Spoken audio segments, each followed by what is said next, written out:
नमस्कार दोस्तों, मेरा नाम श्यामलाल है। मैं बरेली में रहता हूँ। मैं एक गरीब मजदूर हूँ। एक दिन मेरा बेटा बहुत बीमार था तो मैं किसी व्यक्ति से 2000 रुपए उधार लेकर आया। वह आदमी बहुत नेक दिल था जिसने मेरी मदद कर दी थी। मैंने सोचा इन पैसों से अपने बच्चे के लिए दवा लेकर आऊंगा और उसका इलाज करवाऊंगा, पर दवा तो खाली पेट काम नहीं करेगी। हमारे पास तो खाने के लिए घर पर कुछ भी नहीं था। फिर मैं वह पैसे लेकर फल सब्जी की दुकान पर चला गया। फल सब्जी की दुकान में एक औरत लाल साड़ी में फल सब्जी बेच रही थी। मैंने उससे अपनी जरूरत की सब्जी और बच्चे के लिए फल खरीद लिए और मन ही मन सोचने लगा कि ये सब्जी तो काफी महंगी होगी। फिर मुझे अपने बच्चे का ख्याल आया, उसका इलाज भी तो करवाना है। तभी मैंने कांपते हुए हाथों से जब उसे 500 का नोट दिया और उसने मुझे जो पैसे वापस किए उन्हें लेकर घर आ गया। जब मैं घर आकर पैसे गिने तो देखा कि उसने मुझे 490 रुपए वापस किए थे, जबकि मैंने सब फल सब्जी जो खरीदे थे वे कम से कम 200 रुपए के थे। मैंने सोचा बेचारी औरत ने जब देखा होगा तो वह परेशान हो गई होगी। उसने गलती से मुझे ज्यादा पैसे वापस कर दिए। बाकी बचे हुए पैसे से मैं अपने बच्चे के लिए दवाई लेकर आया।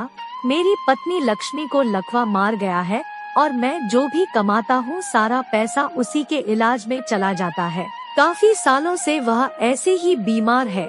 अगले सप्ताह मैंने सोचा कि मैं फिर से फल सब्जी ले आता हूँ और उसके पैसे भी उसे वापस दे आता हूँ। जब मैं शाम को उसकी दुकान पर गया तो वह ग्राहकों के साथ व्यस्त थी और मुझ पर ध्यान ही नहीं दे रही थी। सारे ग्राहकों को निपटाने के बाद उसने मुझसे मीठी आवाज में पूछा कि आपको क्या चाहिए। मैंने कहा आपने उस दिन सब्जी के कम पैसे लिए थे। इस पर वह मुस्कुराई। मैंने उससे आज भी बहुत सारे फल सब्जियां खरीदे थे। जब मैंने उसे 500 का नोट दिया तो आज भी उसने मुझे 10 रुपए काटकर बाकी का पैसा मुझे वापस कर दिया। मेरी हैरत का ठिकाना न रहा। वह औरत बेहद खूबसूरत थी। अपनी सोच से बाहर निकलकर मैं उसे कुछ बोलने लगा तो दूसरे ग्राहक आ गए और वह उनके साथ फिर से व्यस्त हो गई। मुझे लगा कि दूसरे ग्राहकों को पता न जाए कि उसने मुझे 10 रुपए में इतनी सारी फल सब्जी दे दी है। इसी वजह से वह मुझसे बातें नहीं कर रही है। खाली समय में मैं उससे इस बारे में बात करूंगा। मैं वहां से सीधे अपने घर पर आ गया। मुझे तो उससे बात करने का मौका नहीं मिला। वह मुझसे हमेशा 10 रुपए ही लिया करती थी। इससे मुझे पैसे की बचत होने लगी थी जिससे मैं अपनी पत्नी का इलाज करवा रहा था और अकेले में उस सब्जी वाली के बारे में सोचता रहता। बचपन में जब मैं छोटा था तब मेरी माँ और पापा में बहुत लड़ाई होती थी। मुझे समझ नहीं आ रहा था कि मेरी माँ को मेरे पापा से क्या परेशानी थी। वह हर वक्त उनके साथ बहुत ही खराब बर्ताव करती थी। पापा जो भी काम कर पैसे कमाते थे वह सारे पैसे रख लेती थी और पापा को ठीक से 2 वक्त का खाना भी नसीब नहीं होता था। हम 2 भाई बहन थे। मेरी बहन को बड़ा होते माँ ने उसे किसी को बेच दिया था। पापा के साथ इस बात पर माँ की बहुत लड़ाई हुई थी, पर हमेशा की तरह मेरे पापा कुछ नहीं कर पाए थे। मैं भी बहुत डरा रहता था कि मेरी माँ मुझे भी कभी बेच ना दे और मुझे दूसरों के घर पर गुलामी ना करना पड़े। लेकिन जैसे जैसे मैं बड़ा होता गया, एक दिन मेरी माँ ने मुझे भी बेच दिया। मुझे जिस आदमी ने खरीदा था वह मुझसे दिन भर बहुत काम करवाता था और उसके पैसे भी नहीं देता था। बस मुझे रोटियां दे दिया करता था। कुछ सालों तक मैं उसके पास काम करता रहा, लेकिन एक दिन उस आदमी ने उसकी बेटी से मेरी शादी कर दी और मुझे मकान खरीद कर दे दिया। उसकी बेटी हर वक्त बीमार रहा करती थी और उसकी कहीं भी शादी नहीं हो पा रही थी। इसी वजह से उसे अपनी बेटी की शादी उससे करवा दी। शादी के बाद मेरे ससुर चल बसे और उनके गम में मेरी पत्नी को लकवा मार दिया और उसने हमेशा के लिए बिस्तर पकड़ लिया। उसकी देखभाल मुझे ही करनी पड़ती है। साथ ही मैं बच्चे की देखभाल भी करता हूँ और काम भी करता हूँ। मैं मजदूरी करके किसी तरीके से पैसे कमाता हूँ। कभी काम पर नहीं जाता तो उसके पैसे भी नहीं मिलते। रात को मुझे अकेलापन महसूस होता है। मेरी जिंदगी बिल्कुल नर्क बन चुकी है। लेकिन इस फल सब्जी वाली की वजह से अब मेरे पैसे बचने लगे तो मैंने अपने बेटे को स्कूल में डाल दिया।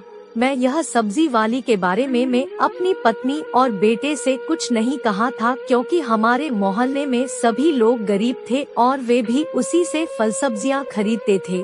वह औरत सबसे पूरे पैसे लेती है, बस मुझसे ही 10 रुपए लेती है और मुझे यह बात बिल्कुल ही समझ नहीं आती थी कि आखिर वह मुझसे पैसे कम क्यों लेती है। कहीं वह मुझे पसंद तो नहीं करती, पर उसने कभी मेरी ओर आंख उठाकर भी नहीं देखा। मोहल्ले के लोग जानते थे कि मेरी पत्नी बीमार रहती है, इसलिए मोहल्ले की कई अकेली औरत मुझसे कहती कि मैं अपनी पत्नी को घर से निकालकर उनके साथ रिश्ता बना लूं, क्योंकि सब जानते हैं कि मैं मेरी पत्नी से बहुत परेशान चुका हूं, पर वह बीमार है। इस वजह से मैं उसे घर से बाहर तो नहीं निकाल सकता और किसी दूसरी औरत के साथ संबंध नहीं बना सकता था। एक दिन मैं उस सब्जी वाली के पास सब्जी लेने गया तो मैं सोच रहा था कि आज उससे पूछूंगा कि आखिर तुम सब्जी के मुझसे इतने कम पैसे क्यों लेती हो। आज सब्जी वाली बिल्कुल अकेली थी तो मैं सोच ही रहा था कि तभी दुकान पर ग्राहक आ गए और वह उनके साथ बातें करने लगी। उस वक्त दुकान में ग्राहकों की भीड़ लग गई तो मैं उससे कुछ नहीं पूछ पाया और घर वापस आ गया। लेकिन अब मैं समझ चुका था कि करीब 100 से 200 रुपए की सब्जी वह मुझे सिर्फ 10 रुपए में ही दे दी है। एक दिन मैं जिस बिल्डिंग में काम करता था उसकी छत की ढलाई होनी थी तो मालिक ने पैसे दिए और सभी मजदूरों का भोजन बनवाने के लिए मुझे सब्जी लाने को कहा। मैं उसी सब्जी वाली के पास गया। इतनी सारी सब्जी खरीदते हुए देखकर वह चौंक उठी। इतनी सारी सब्जियों की कीमत लगभग 3000 रुपए थी, लेकिन उसने मुझसे 10 रुपए ही लिए। उसका चेहरे का भाव देखने के बाद मैंने कहा, यह सब्जियां मेरे लिए नहीं है, यह हमारे ठेकेदार ने सारे मजदूरों को खाना खिलाने के लिए सब्जी लाने को कहा है। यह सुनकर उसने राहत की सांस ली। फिर उसने 3000 रुपए लिए और वह मुस्कुरा दी। उसकी मुस्कुराहट में एक आकर्षण था। पैसे देकर मैं सब्जियां लेकर चला गया, लेकिन अब मुझे समझ आ चुका था कि वह मुझसे ही कम पैसे लेती है। फिर वह मुझसे चाहती क्या है? उसने कभी भी मुझसे इसके बदले में कुछ नहीं मांगा। हमेशा की तरह एक दिन शाम को मैं सब्जी खरीदने गया। मैंने सोचा आज मैं उससे इस बारे में बात करूंगा। मैंने देखा कि उसने किसी लड़के को काम पर लगा रखा है, तो मैं उसके सामने कुछ नहीं पूछ पाया, पर मैं मौके की तलाश करता रहा। वह मुझे एक सुकून भी देती थी। मैं सब्जी लेने गया तो उसकी दुकान पर एक लड़का ही था। जब मैंने सब्जी लेकर लड़के को 100 रुपए का नोट दिया तो उस लड़के ने भी मुझसे 10 रुपए लिए और बाकी का पैसा वापस कर दिया। आज मैंने उस लड़के से पूछा कि तुमने इतनी सब्जी के 10 रुपए क्यों लिए? उसने कहा कि मुझे मालकिन ने कह रखा है कि आप जब भी आओ जितनी भी सब्जियां लो मैं आपसे 10 रुपए से ज्यादा ना लूं। मैंने उससे इसकी वजह पूछी तो उसने कहा, मुझे इस बारे में नहीं मालूम है और मालकिन को हमेशा आपका इंतजार रहता है। यह क्या कह दिया इस लड़के ने। ऐसे ही दिन बीतते चले गए और आखिरकार वो दिन आ ही गया जब मुझे वह सब्जी वाली अकेली मिल गई। आज मैंने उससे पूछा, मैं तुमसे कितनी ही ज्यादा सब्जी लेता हूँ, तुम मुझसे सदैव उसके 10 रुपए ही क्यों लेती हो? उसने पूछा, मैंने जो आपसे कम पैसे लिए इससे आपको कोई मदद मिली? मैंने कहा, मेरी बहुत मदद हुई, मेरे पैसे बचने लगे। इस वजह से मैंने अपने बेटे को स्कूल में दाखिल करवा दिया और अपनी पत्नी का भी इलाज करवाने लगा। उसने कहा, मैंने आपकी मदद आपकी गरीबी देखकर की ताकि तुम्हारा भला हो जाए। मैंने उससे कहा, मैं तो गरीब की बस्ती में ही रहता हूँ और बहुत सारे लोग गरीबी में हैं, फिर तुम मेरी ही मदद क्यों करती हो? उसने कहा, अगर तुम यह जानना चाहते हो तो पहले तुम्हें एक वादा करना पड़ेगा कि सब जानने के बाद भी तुम मुझसे ही सब्जी लोगे। मैंने उससे वादा किया तो उसने कहा कि कल रात को तुम मेरे घर पर आ जाना, तुम्हें इसका जवाब मिल जाएगा और उसने उसका पता भी मुझे दे दिया। मैं उससे पूछना चाहता था कि तुम यहीं पर अभी बता दो ना, इसके लिए तुम्हारे घर पर जाने की क्या जरूरत है? इससे पहले कि मैं कुछ पूछता वह अन्य ग्राहक आ गए और वह उनके साथ व्यस्त हो गई।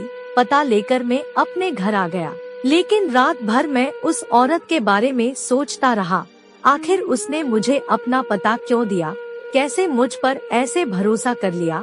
वह इस तरह से मेरी मदद करती थी तो वह मुझे अच्छी लगने लगी थी। मेरी पत्नी काफी सालों से बिस्तर पर पड़ी है और मैं अकेला परेशान गया था। आखिर मैं भी तो एक मर्द हूँ।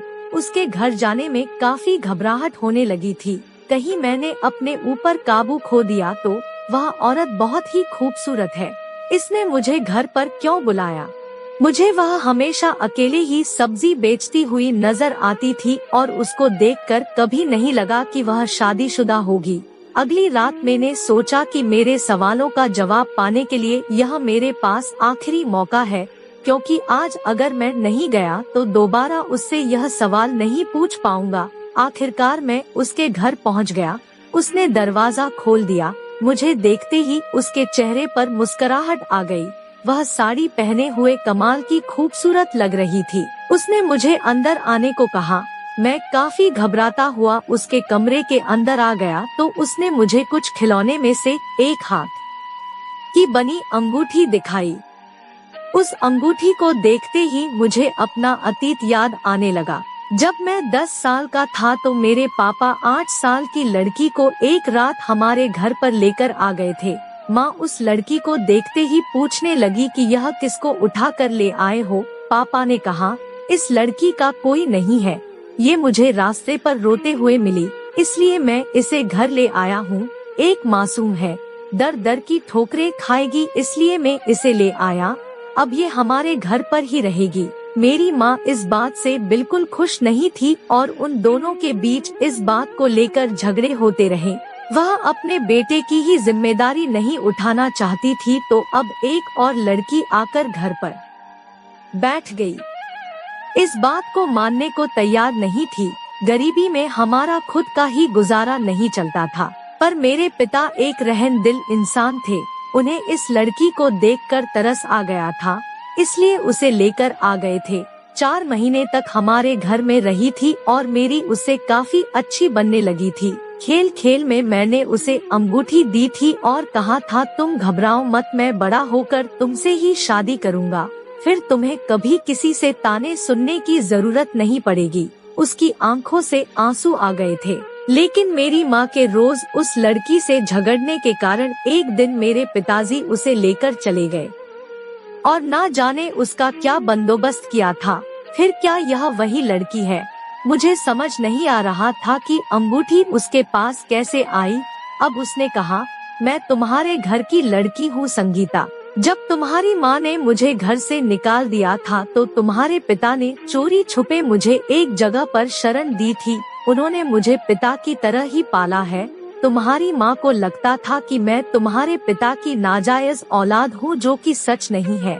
मेरे माता पिता तो कोई और थे जो बचपन में गुजर गए थे और तुम्हारी माँ ने तुम्हारे पिता पर भरोसा नहीं किया और शक की बुनियाद पर अपना घर उजाड़ दिया।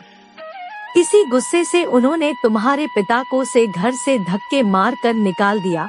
तुम्हारी माँ ने तुम्हें भी किसी को बेच दिया।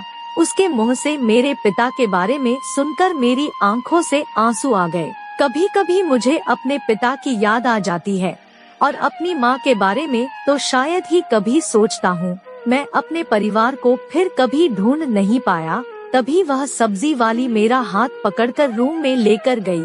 उसने मेरा हाथ पकड़ा तो मैंने सोचा कि ये जवान होकर कितनी खूबसूरत लगती है। अगर मेरी माँ हम दोनों साथ ऐसा नहीं किया होता तो आज हम दोनों साथ में होते। तभी रूम का दरवाजा खुलते ही ऐसा लगा कि इसका छत मेरे सिर पर गिर पड़ा है। ऐसा लग रहा था कि मैं सपना देख रहा हूँ। मेरी माँ बिस्तर पर लेटी थी। उस लड़की ने कहा कि तुम्हारे पिता ने मेरी इतनी अच्छी परवरिश की थी कि मैं अपने पैरों पर खड़ी हो गई और सब्जी की दुकान खोल ली। उसके बाद मैं तुम्हें और तुम्हारे परिवार को ढूंढने लगी थी। मुझे पता चला कि तुम्हारे पिता की मौत हो चुकी है और लेकिन तुम और तुम्हारी माँ मुझे मिल गए। मुझे पता चला कि तुमने शादी कर ली है और तुम्हारा बेटा भी है। तुम्हारी माँ को मैं अपने साथ लेकर आ गई। उन्हें अपनी गलती का एहसास हो चुका है। मेरी माँ ने जब मुझे देखा तो उनकी आंखों में आंसू थे। वे बिस्तर में थी और अपनी जिंदगी की आखिरी दिन गिन रही थी। संगीता ने बताया कि इसी वजह से दुकान पर मैंने उस लड़के को रख लिया था ताकि मैं तुम्हारी माँ की देखभाल कर सकूं। मैं तुम्हारी मदद करना चाहती थी। अगर तुम्हें बिना पैसे के साथ सब्जी देती तुम्हें बुरा लगता है, इसी वजह से मैं तुमसे 10 रुपए लेती थी ताकि तुम बार बार मेरी दुकान पर वापस आओ। उस वक्त मेरा मन तो यही कर रहा था कि मैं इससे शादी कर लूं, पर फिर मुझे अपनी पत्नी का ख्याल आया। तभी मेरे पास एक फोन आया। मेरे पड़ोसी का फोन था। जब मैंने फोन उठाया तो पड़ोसी ने तुम्हारा बेटा रो रहा है, पर मैं तो अपने बेटे को समझाकर आया था कि माँ के साथ ही रहना। फिर अचानक वह रोने क्यों लगा। जब मैंने कहा कि आखिर वह रो क्यों रहा है, तो पड़ोसी ने अंदर जाकर देखा और कहा तुम्हारी पत्नी की मौत हो चुकी है। मैंने मेरी पत्नी से कभी प्यार नहीं किया। एक मजबूरी में मैंने उससे शादी की थी और उसको सहारा दिया था। उसकी बीमारी की वजह से हम बहुत ही कम करीब आए। आज वह मुझे छोड़कर चली गई। संगीता ने मेरे चेहरे की परेशानी देखी और पूछा कि आखिर क्या हुआ है, इतने परेशान क्यों हो गए। मैंने उसे अपनी पत्नी के बारे में बताया तो वह भी मेरे साथ चलने को तैयार हो गई। उसने मेरे बेटे को संभाल लिया था और साथ ही मेरी माँ की देखभाल कर रही थी। पर मेरी माँ 5 दिनों के अंदर चल बसी और इस बुरे वक्त में संगीता हमेशा मेरे साथ थी और मेरे बेटे का ख्याल रख रही थी। मेरा बेटा उससे काफी घुल मिल गया था और मैंने देखा कि वह मेरे बेटे की काफी अच्छी परवरिश कर रही है। जिस तरह से मेरे पिता ने संगीता की परवरिश की थी, उसी तरह से उसने हम लोगों की मदद की और उसकी परवरिश से मुझे पता था कि मेरा बेटा भी एक अच्छा इंसान बन जाएगा। आखिरकार मैंने उससे कह दिया कि संगीता, मैं चाहता हूँ कि तुम मुझसे शादी कर लो। संगीता के चेहरे पर मुस्कुराहट आ गई और मुझे भी, क्योंकि ना जाने कब से हम यही चाह रहे थे। आज हमारे बीच की सारी दीवारें मिल चुकी थी। दोस्तों, अगर यह कहानी पसंद आई हो तो जरूर लाइक और शेयर करें। हमारे चैनल को जरूर सब्सक्राइब करें। धन्यवाद।